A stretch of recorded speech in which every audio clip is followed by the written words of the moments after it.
Hey, welcome back to the channel, everybody. Please leave a like and go ahead and subscribe if you haven't already. This is probably the biggest way that you can help the channel. So with all that out of the way, let's see what we got today. And we are live. There is a deception coming beyond your wildest dreams. And I honestly think they're practicing that deception with these SpaceX rockets that are supposedly landing perfectly down and getting caught by what they call these chopsticks. When I first started creating content, this is one of the things I focused on most heavily because for whatever reason, I have the eyes to see, and I think that they are literally creating fake holographic images and even explosions in the sky, and they're testing it out to see how much we will fall for and to see how much they can get away with. Because things like this, I literally think are drones creating a holographic image and creating fake explosions and even noise, like I said, to see how much they can get away with. And they tell us the truth right in plain sight because they have to. And I really think that's what this Spider-Man movie was used for, when they are showing us drones that create holographic images to create what they called in the movie the elementals that attack the city. And I really think that's what they're doing with these SpaceX rockets. They're testing how dumb we are, how much they can get away with, if anyone notices, so maybe they have to pull back the reins a little bit. And I think there's evidence of this. Now watch what I point at here.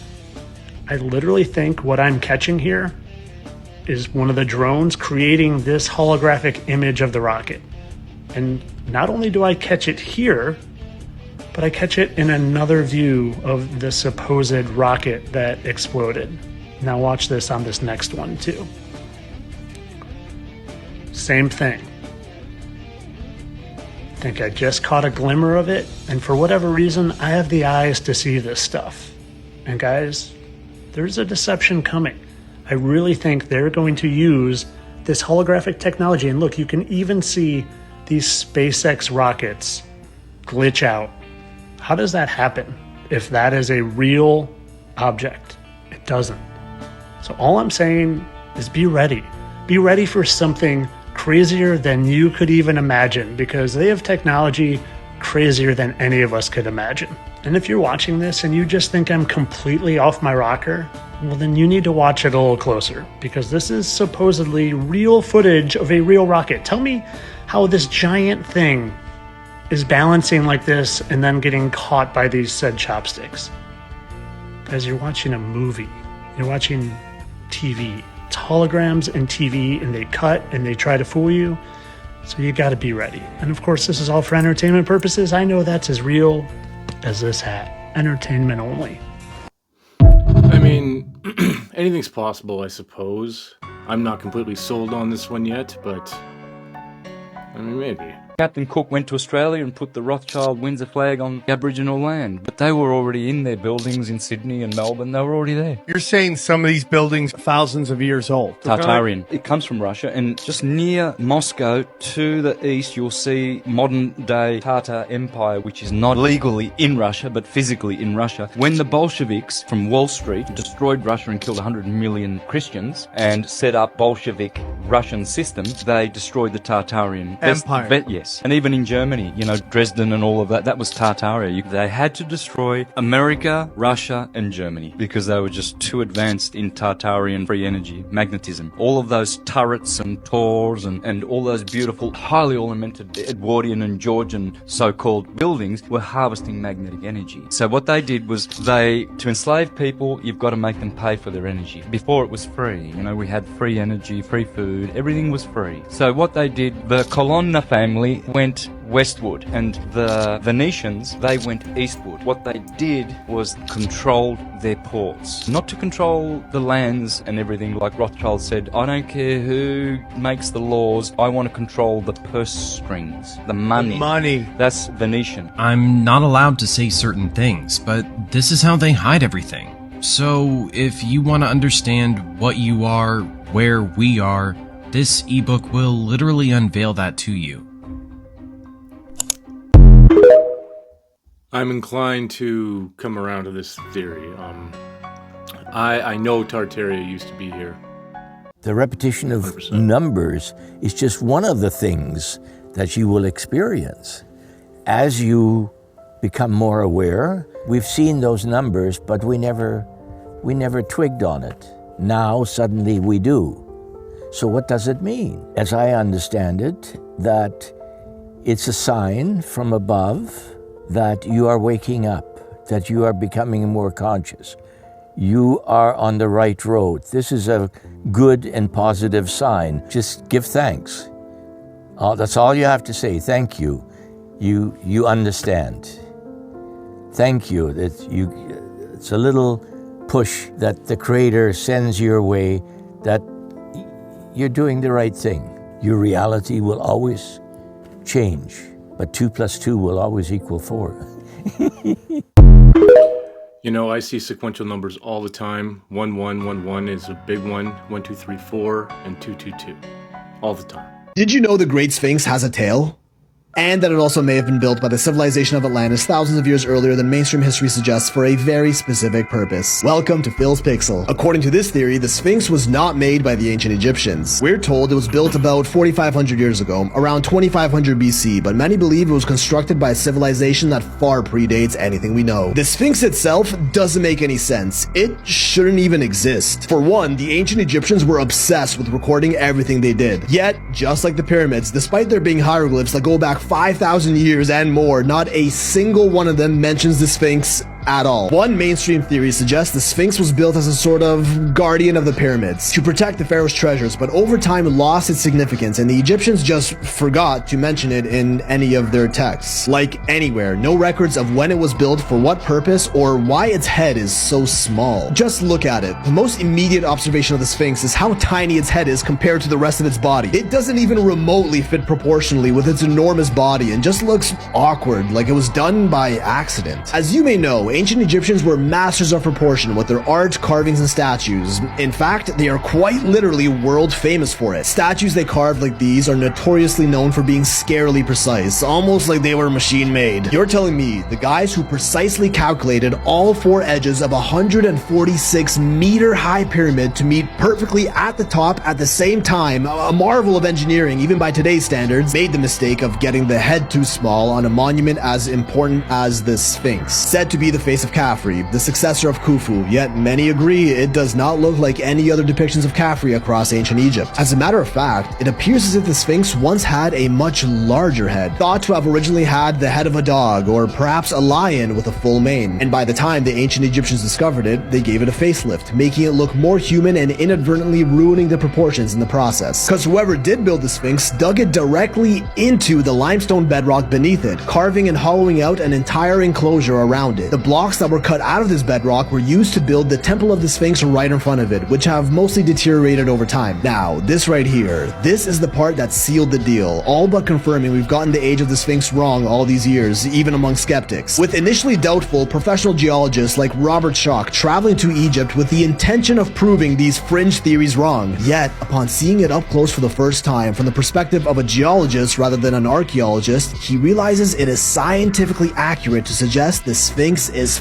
far older than we claim, because water erosion patterns around the enclosure indicate that heavy weathering by either strong or prolonged streams of water have occurred here. The Sphinx water erosion hypothesis. He and many others concluded that patterns like these definitely could not have been weathered by natural wind and sand, and also confirmed that these could not have been as a result of the Nile River flooding, leading to one of 2 choices, either consistent rainfall over thousands of years or super intense flash flooding. Climate data confirms this part of Egypt saw very little rainfall over the past 5,000 years, leaving us only with option 2, powerful floods. And the last era that fits the criteria that aligns with the rock patterns here was around 9600 BC, suggesting the Sphinx to be closer to 11,600 years old, conveniently lined up with the time of the Younger Dryas. And around 12,000 years ago, the Sphinx would have been facing in the direction of the constellation of Leo at the time, a lion, leading us back to the idea that the Sphinx may have originally been a lion monument with a much larger head facing the constellation that it represented, only to get washed away in and buried for thousands of years, get rediscovered by the ancient Egyptians, and then forgotten again, until the 1800s, around which time the top of its head became visible from shifting sands. Then in the 1920s, the first official excavation started, finishing in 1936 for the very first time in a long time, from which many involved with the project agreed the depth that it was buried at did not match anything else in the area. There's no way the Sphinx could have been that deep underground by accident, leading them to strongly believe it was intentionally buried. And why? Because it may have been built as a safekeeper of knowledge for the legendary Atlantean Hall of Records that still exists hidden beneath it to this day. We'll dive into that one next time, and reminder, this is just a theory. For entertainment purposes only, may or may not be true, so shut the f*** up. Yeah, Graham Hancock has the same theory. He's traveling now, talking about it. I'm at the Denver airport with a new art installation in the center of the airport. We start off here with the world. At the South Pole there is a gate, and then around the world is sand. At the North Pole there's this pole that leads up to this arrow. The arrow points down to what it looks like perhaps a firmament, to a train station. I should also mention the world is depicted as flat over there. From the train station, from the arrow, we come down here. Perhaps a way to get in and out of the world as we know it. Again, surrounded by rocks and sand. Maybe this is where the lizard people live. It's weird. I mean, art is always open to interpretation, but Denver's always had weird So art one there. question you have given me a lot is, how do these massive airships load from the front on these mooring stations? We'll just take a look at some of these pictures here of the people walking in on those lowered ramps. And all these diagrams and images are available for free on my Telegram page, by the way. But most people just think of an airship's cabin as that. But if you look here, the inside is mostly hollow and quite a lot of space. So much so they even have elevators in some of them. And of course, no cruise would be complete without a top floor promenade, able to catch in all those awesome sights. Airships like the Hindenburg, for example, was able to carry over 1,000 passengers, with accommodations for all walks of life and all classes. And sure, though it doesn't beat the speed of a jet, it definitely beats the speed of boats, and get across the Atlantic in just about 2 days. And you can do it in style, without being crammed in a little tin can, having to wait for hours and hours at an airport. Whether it's long trips or short trips, rich or poor, there was space for all. Even had several kitchens on board, so you can catch a nice meal and a beautiful view. And I always have to show off this awesome map of the Hindenburg. Spot the underwater landmasses there. Perhaps an actual truthful map of a post-reset time. Now, if you really want cool, let me know if you want to see the interiors of some of these military airships. Question everything, friends. Until next time. Yeah, this is one area where I'm very intrigued. We'll be getting more into airships. Oh, we've got your ass. We've got your ass now. Have you ever wondered why in so many of the old pictures, the sky is completely white? Not one cloud, not one bird, nothing. It's like it's been whitewashed. Now what are they trying to hide? Giant airships. Oh my days. Oh my diddy. They was everywhere. Every city, every town. There was even docking stations where people would get on board and the airships would be refueled. But it didn't stop there. There was many different kinds of flying machines. Flying bikes, motor-powered flying vehicles, jetpacks, even flying cars. So much of our history has been hidden. The question is, why?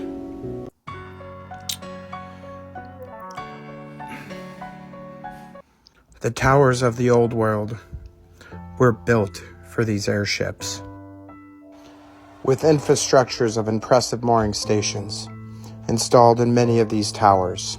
Getting on and off these airships were a breeze. But they were not just in the big city. Mooring stations were established along the countrysides as well. And far from just buildings was it possible to load and unload these airships on. Many of them took to the waters. And that's one of my favorite parts of this tech from the old world, is the versatility of it. Whether it was from the land or the sea, you could dock on ships with ease. And if you missed your boat docking, no worries, express flights are available right to the airship as well.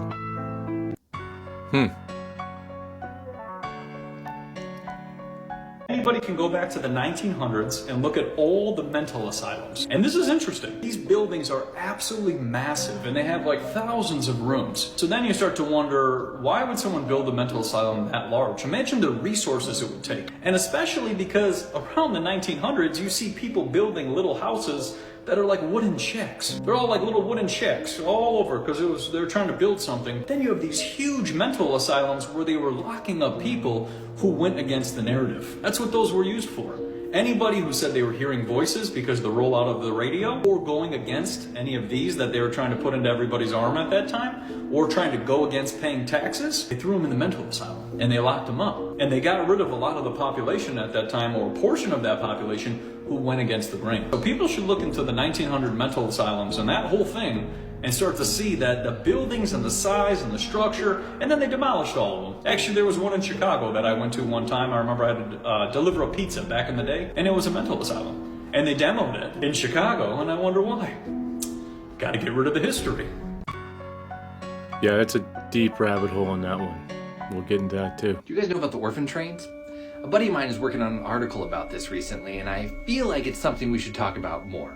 From the 1850s until 1929, there was an absolute explosion in orphaned and homeless children in the United States, with an estimated 30,000 plus children between the ages of 6 and 18 in New York City alone. This guy, Charles Laurie Brace, the founder of the Children's Aid Society, decides that the solution to this is a train.